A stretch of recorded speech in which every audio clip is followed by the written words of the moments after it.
So here's the book, Boys Adrift. It sounds a bit like a boy band, Boys Adrift, but it's why boys and men are failing and underachieving. But there's more to this issue than just perhaps what is relatively obvious. Leonard Sachs is a family physician, psychologist, and author of the acclaimed Why Gender Matters, which of course it does.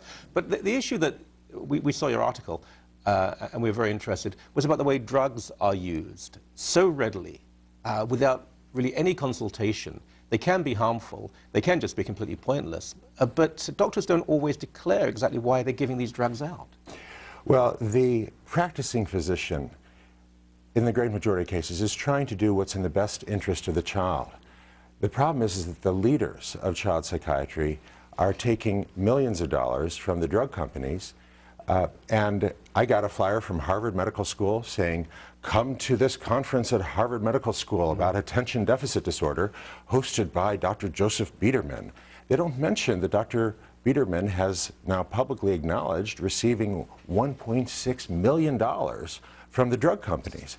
That's not mentioned. 1.6, so we're not talking about a free weekend of golf here. That's right. $1.6 million. He's getting more money from the drug companies than he's getting from Harvard Medical School. He is essentially a paid spokesperson for the drug companies. But he doesn't disclose that. You don't know that. And so doctors go to these workshops and think they're getting the latest information, when in fact what they're getting is a spiel promoting the medication without mention of the dangers of these medications. Okay, but the assumption there is that just because these doctors are receiving money, they're losing their integrity. Could it not be they are receiving money, but they're also saying to the drug company, no, I will consider your drug, but at the same time I must tell people about alternatives?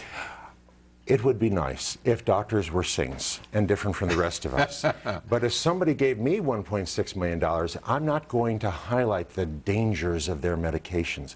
These medications have dangers. There's good evidence that they damage the nucleus accumbens, the motivational center of the brain. And a boy who's on these medications for months or years will be less motivated. And I can tell you about many families here in Toronto, across Ontario, from Nova Scotia to BC, where boys were on these medications for years, and now the parents saying, my son doesn't want to work, he just plays video games, he's 27 years old. Yeah, because that's not unusual for some years, but for 27. Now, we're talking about what, ADHD? Yes, what is called ADHD. Okay. And now, yeah, because I think many people are given this definition, it doesn't apply. How many people in North America are said to be, the vast majority of boys? Used to be, but the girls are catching up. So, how many people have this problem? 30 years ago, the experts said 0.4%, 4 in 1,000.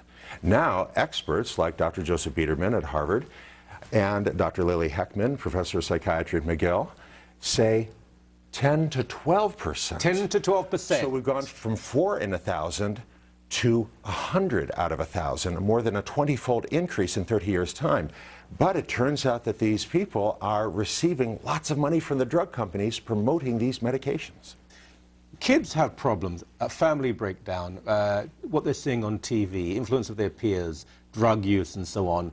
I'm sure it's more difficult now to be a young person, a teenager, than it probably was in the past. It doesn't always mean you just give them a pill, does it? Well, you're absolutely right. A lot of kids are not paying attention in school. But very often the reason kids aren't paying attention is not because they have an underlying neurologic disorder like ADHD. It could be because they're bored. Yeah. It could be because they think school's a stupid waste of time. It could be because this boy stayed up till 1 in the morning playing video games and he's sleep deprived. Sleep deprivation will perfectly mimic ADHD on every parameter.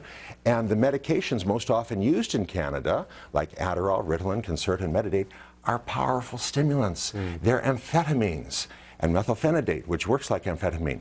They're uppers, so they compensate for the sleep deprivation. So the teacher says, my goodness, your son's doing so much better with the medication. And the parent and the teacher think, well, the medication's helping, therefore that confirms the diagnosis. Not at all. These medications are not specific. This boy stayed up past midnight playing video games. This girl stayed up past midnight photoshopping her pictures for her Facebook page. Kids in Canada are getting kids, don't you? less sleep. I just spent a day yesterday talking to the boys at St. Michael's College School here in Toronto. Kids are getting less sleep. And again, parents need to turn off the devices, turn off the cell phones, make sure kids getting a good night's sleep. So if in bed by, it must be reasonable, 10 o'clock, 10:30. They get 7, 8 hours sleep, a decent breakfast. It's hard to feed them sometimes, but something. Now, we're not saying that this is not an issue. There are a small number of children who have profound problems, and they need perhaps some sort of psychiatric or medicinal intrusion to make them better. But brain chemistry is very delicate, and we play around with these pills, and maybe there's a short-term fix, but the long-term consequences could be absolutely appalling. That's the key point. The studies that doctors rely on, almost all of them, are only 4 to 8 weeks in duration. Wow. And they're all funded by the drug companies. Dr. Alan Struve, in an article in the New York Times a few weeks ago that was picked up by the National Post, he's been studying this issue for 40 years and published some of the first papers showing the short-term effectiveness of these medications. He says they are not effective long-term, and they are not specific in their action. That is, these medications help kids who don't have ADHD as much or more than they help kids who do.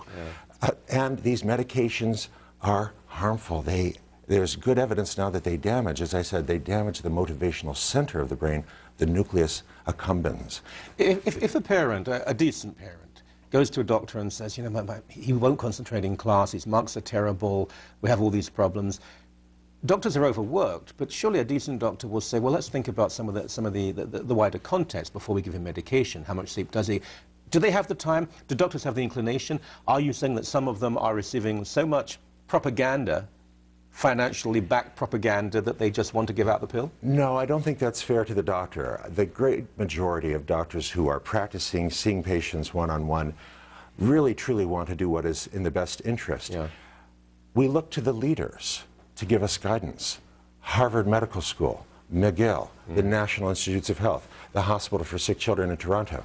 And when the leaders are telling us, oh, these medications are very safe, that's what you know. Look, I cite a study from the International Journal of Neuropsychopharmacology demonstrating some of the hazards of these medications. That's not a journal that a primary care physician is going to read. Of course not. You have to look to the leadership, and the problem is in Canada and in the United States, many of the leaders have accepted these big payments, and I'm sure they themselves don't feel that they've been corrupted. They really see only the bright side of the medication. Yeah, well, particularly when you're depositing the amount. To practice medicine, you have to balance the risks and benefits, and the doctors are not aware of the risks. Okay. You know, we've only scratched the surface. We must have you back. You come to Toronto quite often?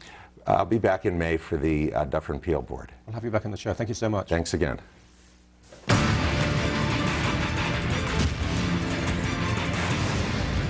Later, cornucopia. It makes liberals cry and leftists hide behind the sofa and call for mummy, or makes me happy. Next, a Catholic teachers' union that is not Catholic, not really about teaching, but adores Marxism and revolution on your dollar.